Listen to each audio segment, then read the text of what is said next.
Greetings! I am Herbert Erpaderp, and today I'm going to show you how I painted this 88mm FlaK 37 anti-aircraft gun, though it can be used against tanks and whatever else you like as well. This is the 28mm scale plastic kit by Warlord Games that I built last September. If you'd like to see that build video, there's a link in the description and in the upper right corner now. I've obviously not painted the crew for this, because I didn't really feel like painting figures, and I'm not sure if I will or can replace the metal figures with plastic ones. Either way, I'll probably paint a crew next time I do a German platoon. Oh well, let's get to it.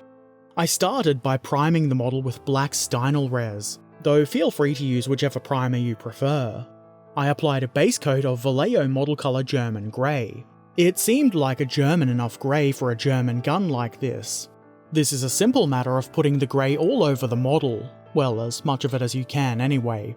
It's not so important to get the grey into the deepest recesses of this model. In fact, it might be better if you don't. That could work to create shadows.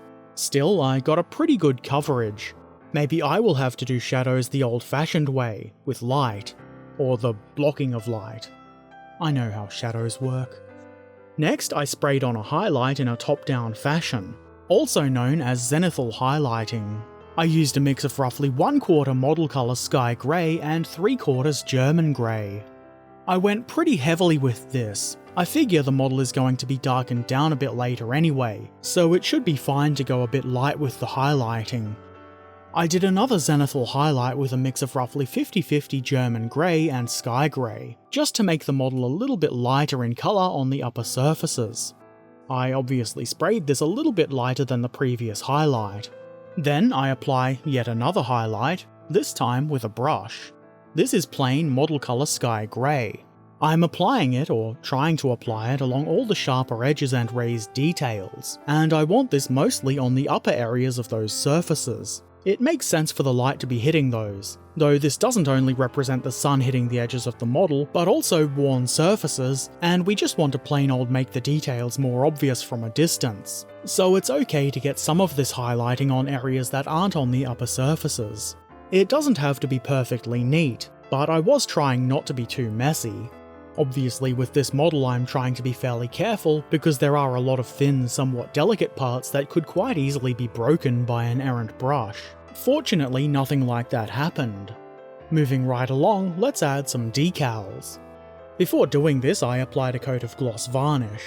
You probably don't need me to tell you how to apply decals, so instead I'll offer some praise for Warlord. Because I'm a bit of a nincompoop, I lost the entire sheet of decals that came with this kit. They're kind of unique-ish, so I didn't have anything else to use instead. I contacted Warlord and was helped by Robin, who sorted out a new sheet for me. It even arrived quicker than expected. So thanks Robin and Warlord. It's greatly appreciated, and it made this video possible. I'm not really sure if the way I've marked this is accurate or not, mostly in the sense that there are kill markings on the barrel and the gun shield. But I think the markings on the barrel look cool, and I wanted the markings on the shield as well. Even if it is wrong, I like it this way, and that's why I've done it.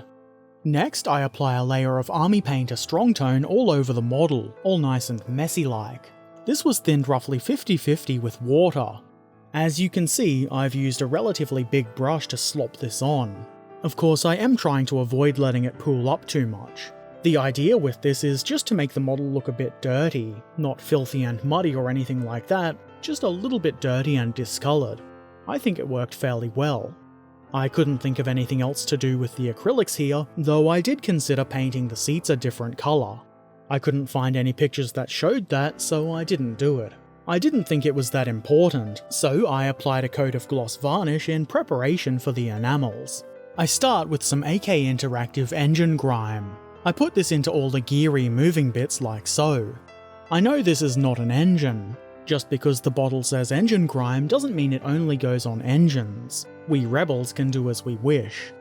Because of the grey base colours, this is kind of hard to see, but you saw me apply it, so you know it's there.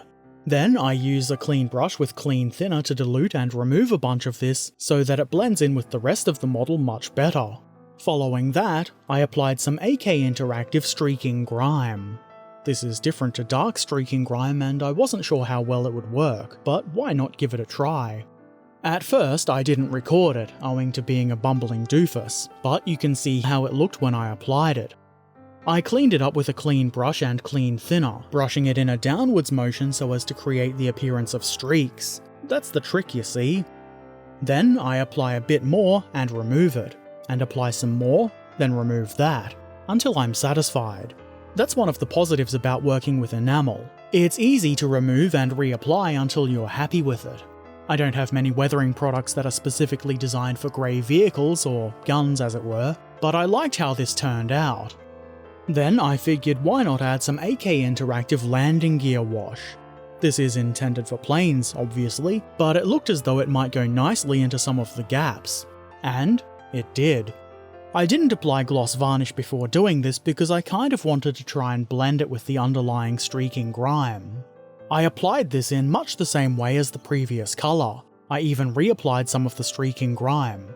Basically, I just kept fiddling with it until I thought it looked decent.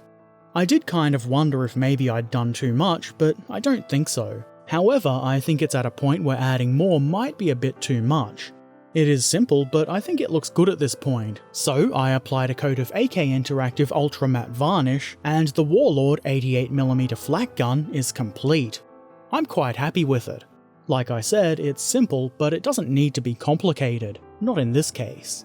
I think it's going to look really cool on the gaming table, once it does eventually get put on one. I am most likely going to use this more often as either a scenery piece or an objective than in an actual force, though it will still likely find use in my German army at some point. But still, I think it will work really nice just being on the table as a terrain piece, and it will get extra use that way. I didn't add any chipping to this model. I didn't think it was worth the effort. The chips don't turn up that well on such a dark grey, and despite all those kill markings, we can just pretend that it's a fairly new gun, and while it is dirty, it hasn't had a chance to get very beaten up yet. That's my story, and I'm sticking to it. That does make this even more of a simple paint job. That's not a bad thing, of course, and hey, it means I can put the video up a bit earlier in the month than I normally would. Win-win, right? I do plan to buy the Rubicon version of this gun at some point as well. I'm debating whether or not I should paint it the same way as this one, or differently. It would look better and more consistent having two grey guns on the gaming table, even as terrain, but it might be fun to do this again but in a different colour, like maybe a desert scheme. I have first world problems. Oh well. For those interested, I've included a list of the wide spectrum of colours I used on this model. I would of course encourage you to use whatever colours you like, but you can do what I did too. It's all good. If you do or already have painted one of these yourself, we would love to see it over on the Discord server. We do like to see models over there, would you believe? You would? Well, good. Okay, so I'm pretty happy with how this has turned out. What do you think? I'm sure the grey is a bit too dark for some, but I think it looks better that way. Either way, let me know what you think in the comments section below. Also, don't forget to subscribe, follow, ring the bell, and all of the other things you do on YouTube and social media. Links to all of the things, including Patreon and my Twitch channel, are in the description below. And, as always, I shall return soon, so until then, be excellent to each other, and thanks for watching. Farewell.